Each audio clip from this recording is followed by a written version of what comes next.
दोस्तों, राजस्थान के एक छोटे से जिले पाली में हुई इस घटना को बताते समय आज भी मेरी रूह कांप जाती है। तो ऐसा कौन सा हादसा था जिसने वहां पर निवास करने वाले लोगों को पूरे तरीके से खौफ में डाल दिया? तो आइए जानते हैं। सुबह सुबह पाली जिले में स्थित माउंट नामक एक छोटी सी रोड का हाल एकदम नॉर्मल था। उस समय हर्षित एक नया पुलिस अधिकारी बना था जो उसी सड़क के ऊपर अपनी ड्यूटी निभाता था। जब सुबह के समय हमेशा की तरह सब सही चल रहा था, तब अपनी ड्यूटी ज्वाइन करने आए हर्षित का चेहरा सफ़ेद पड़ गया। उसने एक ऐसा नज़ारा देखा जिसे देखकर उसके रोम रोम में दहशत का रक्त बहने लगा। वहाँ दो युवा लड़कों की लाश पड़ी हुई थी जिनका शरीर खोखला बन चुका था। उस माउंट रोड से जस्ट दाएं ओर 100 मीटर की दूरी पर एक रेलवे स्टेशन बना हुआ था।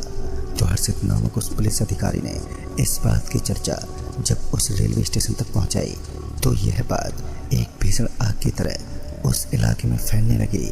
उन दोनों लाशों को पोस्टमार्टम के लिए अस्पताल के लिए भेज दिया गया, लेकिन बाद में अस्पताल से खबर आई कि किसी भी हार्ट अटैक या फिर किसी भी जानलेवा दर्द की वजह से उन दोनों की मौत नहीं हुई थी, बल्कि उनकी डेथ का कुछ और ही कारण था। जिस जगह पर इस हादसे ने जन्म लिया था वहाँ से काफ़ी दूरी तक कोई भी घर नहीं था। लगभग आधे किलोमीटर का दायरा एकदम सुनसान पड़ा हुआ था। ऐसे में किसी के लिए भी ये जान पाना असंभव था कि असल में उन दोनों लड़कों के साथ आगे हुआ क्या था। और इन दोनों की मौत की वजह से पुलिस में भी खौफ आना एक लाजमी सी बात है। लेकिन हर्षित की ड्यूटी बहुत ही जल्दी रात के समय में शिफ्ट होने वाली थी और ऊपर से इस हादसे ने हर्षित को हिला सा दिया था। खैर, उसकी गवर्नमेंट जॉब थी तो उसे किसी भी हालत में अपनी ड्यूटी तो निभानी ही थी। तकरीबन 2 दिन बीत चुके थे और अब हर्षित की ड्यूटी भी उस रोड पर रात के समय में शिफ्ट होने वाली थी। सुकून तो इस बात की थी कि आजकल उस इलाके में चोरियां काफ़ी कम होती थी, क्योंकि उस इलाके में कुछ ज़्यादा ही चोरी का बवाल मचा हुआ था, जिस वजह से लोगों की डिमांड से वहाँ पर एक पुलिस अधिकारी की ड्यूटी लगाई गई। रात के ठीक 9 बज चुके थे जब हर्षित ने ड्यूटी ज्वाइन की। जब वो उस हाईवे पर पहुंचा तो उसे एक कमरा दिखाई दिया जो कुछ दिन पहले यहाँ पर नहीं था। बाद में उसे पता चला कि रात में रुकने के लिए ये एक ऑफिस बनाया गया है और वहाँ की बड़ी बड़ी लाइट्स के नीचे एक सीसीटीवी कैमरा भी लगा हुआ था जो काफ़ी हद तक हर्षित को राहत दे रहा था। जब वो उस कमरे में पहुँचा तो उसके अंदर काफ़ी सेफ्टी रखी गई थी और उसका मुख्य कारण था 2 दिन पहले हुए उस बड़े हादसे का होना। खैर, जैसे तैसे रात गहरी होने लगी तो उसके साथ ही चारों तरफ जोरदार सन्नाटा भी अब छाने लगा था। सब कुछ एकदम खामोश था। उस खामोश बड़ी सड़क के ऊपर से काफ़ी वक्त बीतने के बावजूद कोई गाड़ी या बाइक नहीं गुजरी। तो हर्षित उस रूम में पड़ी चेयर से उठ खड़ा हुआ और छोटे से कमरे से बाहर टहलने लगा। सुनसान इलाका हो और चारों तरफ किसी इंसान की मौजूदगी ना हो और ऊपर से चोरों का भी खतरा मंडराए, ऐसे में एक नॉर्मल इंसान का खौफ खाना कोई बड़ी बात नहीं थी। अब रात के तकरीबन 11 बजने को थे, तभी हर्षित के तेज कानों में किसी के चलने की आहट सुनाई दी और इस आवाज़ को सुनकर हर्षित भी अपने तेज नज़रों के सहारे वहाँ खाली इलाके में देखने लगा। लेकिन अफसोस कि वहाँ किसी भी जीव की मौजूदगी नहीं थी। जब हर्षित के मन में डरावने विचार आने लगे तो वो वापस उसी रूम की तरफ चल दिया जो उस इलाके में एकमात्र कमरा बना हुआ था। अभी वो उस कमरे की ओर बढ़ ही रहा था कि एक छोटी सी कार पता नहीं कहाँ से आ गई, मगर वो इतनी स्पीड में थी कि हर्षित उसे सिर्फ कुछ ही पल के लिए देख पाया।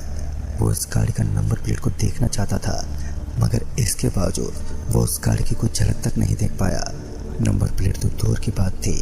अब हर्षित उस कार वाले की हरकतों पर थोड़ा गुस्से से तिल मिलाया और बाद में उसने इस बात को अपने दिमाग से निकाल दिया। वो उस कमरे में बैठा हुआ था और सीसीटीवी फुटेज पर अपनी निगरानी के साथ बाहर का नज़ारा देखने लगा। उस रात धीरे धीरे हर्षित की आंख लग गई और वो गहरी नींद में चला गया। और जब गाड़ियों के इधर उधर भटकने की आवाज़ें हर्षित के कानों में पड़ी, तब जाकर उसकी आंख खुली तो अब तक सुबह के 6 बज चुके थे। चारों ओर का माहौल अब रोशनी से जगमगा सा रहा था। फिर हर्षित उस कमरे से बाहर निकला तो वहाँ एक लोगों की छोटी सी भीड़ लगी हुई थी और जब हर्षित भी उनके बीच पहुँचा तो वहाँ पर किसी पालतू कुत्ते का शरीर पड़ा हुआ था और उसका शरीर भी उसी हालत में पाया गया जैसा कि कुछ दिनों पहले उन दोनों लाशों का शव था। हर्षित जानता था कि भले ही यहाँ पर किसी कुत्ते की मौत हुई है, मगर कुछ तो बहुत बड़ी गड़बड़ है। लिहाजा हर्षित उस कमरे में दाखिल हुआ जहाँ पुलिस टीम के द्वारा इस रोड पर एक सीसीटीवी कैमरा लगा हुआ था। उसने उस कैमरे में ऐसा नज़ारा देखा जिसे देखकर उसकी कपकपी छूट गई। उसने पाया कि उस वीडियो में वो कुत्ता एकदम ही हवा में उछलने लगा। वो जोर जोर से किसी चीज़ को देखकर भौंक रहा था और फिर पता नहीं कहाँ से मगर उस कुत्ते को अचानक ही किसी ने 10 फीट हवा में उछाल दिया और नीचे गिरा दिया। वो चीज़ बिल्कुल अदृश्य थी, तो उसे देख पाना इंसान और कैमरे की बस की बात नहीं थी। हर्षित को अब भी अपनी आंखों पर यकीन नहीं हुआ कि यहाँ किसी काली ताकत का साया है। वो अभी इस बात को मानने के लिए तैयार नहीं था और फिर आगे की फोटोज में किसी ने उस कुत्ते के सर में लोहे की धारदार सरी की मदद से एक बड़ा और गहरा सा छेद बना दिया और उसके अंदर से जोरों का खून बहने लगा। वो नज़ारा देखकर हर किसी का दिल दहल उठे। हर्षित तब तक पूरा कपकपा रहा था और तभी उसने कंप्यूटर को ऑफ कर दिया और अपने ऊपर काम करने वाले ऑफिसर को ये सारी बातें विस्तार से बताई। फिर जब उस पुलिस स्टेशन के ऑफिसर ने उस वीडियो क्लिप को देखा तो उन्हें उस काले अंधेरे के अंदर एक काली काली परछाई नजर आने लगी। सब लोग इस बात पर सहमति जताने लगे कि वह कोई इंसान ही था और जोरदार अंधेरा होने की वजह से कैमरा उसकी तस्वीर ठीक से पकड़ने में नाकाम रहा। खैर लोगों ने इस मामले को यहीं दबा दिया क्योंकि था तो वो एक कुत्ता ही। लेकिन हर्षित के मन में अब उस खाली सड़क को लेकर काफ़ी विचार आने लगे। पूरा दिन बीत गया और अब फिर से हर्षित को हमेशा की तरह माउंट नामक उस हाईवे पर अपनी ड्यूटी करनी पड़ रही थी। रात गहरी हो चुकी थी मगर आज उस सड़क का माहौल खामोश तो बिल्कुल नहीं था। हर एक मोड़ पर साधुओं की चहल पहल नजर आ रही थी। रात के तकरीबन 12 बजने को चले थे और अब धीरे धीरे उस हाईवे का माहौल भी सन्नाटे में डूबने लगा। हर्षित कमरे में बैठा बैठा चैन से मोबाइल पर लगा हुआ था कि उसने एक नज़र कैमरे की तरफ डाली तो उस मनोज अंधेरे के बीच उसकी सांसें उखड़ने लगी क्योंकि उसने देखा कि सड़क के बिल्कुल बीचों बीच एक महिला एक तीखे चाकू से सुसाइड कर रही थी। उसने हर्षित की आंखों के सामने अपना हाथ काट लिया और अब उसकी गर्दन भी कटने वाली थी। लेकिन तभी स्पीड से भरपूर एक ट्रक अचानक उस महिला के आर पार हो गई, मानो वो कोई औरत नहीं बल्कि एक काली परछाई हो। हर्षित इस वक्त पूरी तरह सहम चुका था और अब उसके अंदर खौफ ने जगह बना ली थी। वो चाहकर भी उस कमरे से बाहर निकलने की हिम्मत नहीं जुटा सका। फिर उसे कमरे के बाहर से एक आवाज़ सुनाई दी, अरे उस्ताद जी ज़रा बाहर निकलिए, हमें आपकी मदद की आवश्यकता है। हर्षित उस समय एक सरकारी ड्यूटी निभा रहा था जिस कारण वो अपनी जान की परवाह ना करते हुए उस कमरे से बाहर निकल गया। उसने देखा कि एक ट्रक उस रोड के बगल में खड़ी थी और उसका सामान भी काफ़ी अच्छी तरीके से लोड किया गया था। ट्रक ड्राइवर का कहना था कि उसके ट्रक में अचानक ही कुछ गड़बड़ी हो गई है और अब उसकी ट्रक स्टार्ट होने को तैयार ही नहीं है। लिहाजा हर्षित भी उस ट्रक ड्राइवर की मदद में जुट गया। जब हर्षित उस ट्रक के आगे वाले हिस्से के पास पहुंचा तो उसे जलने की बू आने लगी। उसे ऐसा लग रहा था मानो कोई प्लास्टिक जल रही है। हर्षित एक पुलिस अधिकारी था तो उसे उन ट्रक वालों पर शक होने लगा। हालांकि उनकी हरकतें ऐसी बिल्कुल भी नहीं थी कि कोई उन पर शक कर सके। फिर कुछ पल बीतने के बाद ही धीमी गति से चल रही ठंडी हवाएं अब तेज स्पीड के साथ दौड़ने लगी और साथ ही अब बादल भी गरजने लगे। काले बादलों का बड़ा सा झुंड अब पूरे आसमान से निकल रही रोशनी को अपने अंदर समा चुका था। ये नज़ारा इतना सुंदर और डरावना था कि किसी को सुकून की प्राप्ति देता तो वहीं डरपोक लोगों के लिए दहशत फैलाने का काम करता।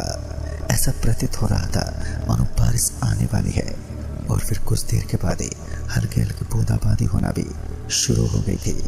उस ट्रक का खलासी किसी लोहे की भारी भरकम चीज़ की तलाश करता हुआ वहाँ से थोड़ा आगे निकल गया।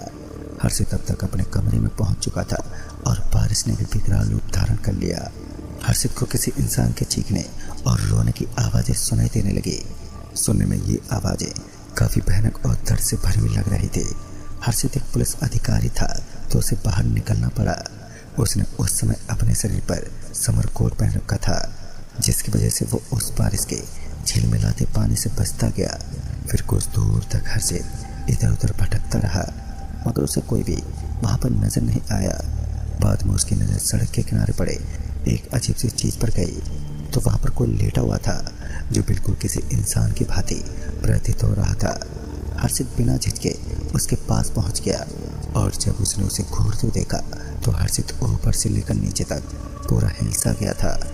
वो अपने कदमों को पीछे की ओर हटाने लगा क्योंकि उसने पाया कि उसके सामने एक जाना पहचाना चेहरा पड़ा था जो अब मौत का शिकार हो चुका था। हर्षित ने देखा कि ये उसी ट्रक का खलासी था जो ट्रक पर कारीगरी करने के चक्कर में किसी लोहे की वस्तु को ढूंढ रहा था। हैरानी तो इस बात की थी कि उसकी मौत भी बिल्कुल उसी तरह की गई थी जिस तरह उस हाईवे पर पहले कुछ दिनों में भी मौत अपना कहर बरपा रही थी। उस खलासी के सर में भी एक गहरा छेद बना हुआ था। अपनी जान को खतरे में देख हर्षित बिना झिझकते हुए तुरंत ही उस ट्रक की तरफ भागने लगा और जब तक वो उस जगह पर पहुंचा तो उसने देखा कि अब वहां पर कोई भी नहीं था, ना ही कोई ट्रक नजर आ रहा था और ना ही कोई ट्रक ड्राइवर। तभी उस जोरदार बारिश के बीच एक आदमी बीड़ी फूंकता हुआ उस खुले इलाके में घूमता हुआ दिखा। उसने अपने हाथ में लोहे की बड़ी रॉड ले रखी थी। वो अपने कदमों को पटकते हुए हर्षित की ओर बढ़ने लगा, लेकिन तब तक हर्षित वहां से तेज तेज चलता हुआ पास में मौजूद उस कमरे में दाखिल हुआ जहां उसके रुकने के लिए सुविधा की गई थी। वो जान चुका था कि इस मूसलाधार बारिश में कोई ऊपरी शक्ति ही बीड़ी जलाने की हिमाकत कर सकती है। तभी उस कमरे के दरवाजे पर जोर जोर से दस्तक होने लगी, मानो कोई काफी गुस्से से लगातार उस दरवाजे को पीटता जा रहा है। उस समय हर्षित की समझ से सब कुछ एकदम बाहर था कि अब उसे दरवाजा खोलना चाहिए या फिर नहीं। फिर उसने सीसीटीवी फोटोज की तरफ देखा तो उसने पाया कि वो ट्रक का ड्राइवर और खलासी दोनों ही दरवाजे के बाहर दस्तक दे रहे थे, लेकिन अब उनका पूरा हुलिया अच्छी तरह से बदल चुका था। उनका शरीर इस समय काफी डरावना लग रहा था। वो तो भला हो सीसीटीवी कैमरे का जो उसे उन हैवानों का असली रूप दिखा रहा था। दहशत के उस समय हर्षित अपने आप को संभालने लगा। दरवाजा लगातार 1 घंटे तक उसी तरह खटखटाता रहा, लेकिन उसने भूल कर भी उस दरवाजे को बिल्कुल भी नहीं खोला। एक ट्रक ड्राइवर को भोद कर रोक लेता देख हर्षित समझ चुका था कि यह काली शक्तियाँ किसी भी रूप को धारण करने में सक्षम होती हैं। फिर लगातार 1 घंटे के बाद ही सब कुछ एकदम खामोश हो गया और साथ ही ऐसा लगने लगा कि अब एक बार फिर सब कुछ नॉर्मल हो चुका था। जैसे तैसे उस बंद कमरे में रात बिताने के बाद उसने उस ट्रक ड्राइवर और खलासी का जिक्र किया तो उसके टीम मेंबर में से किसी को भी यकीन नहीं हुआ।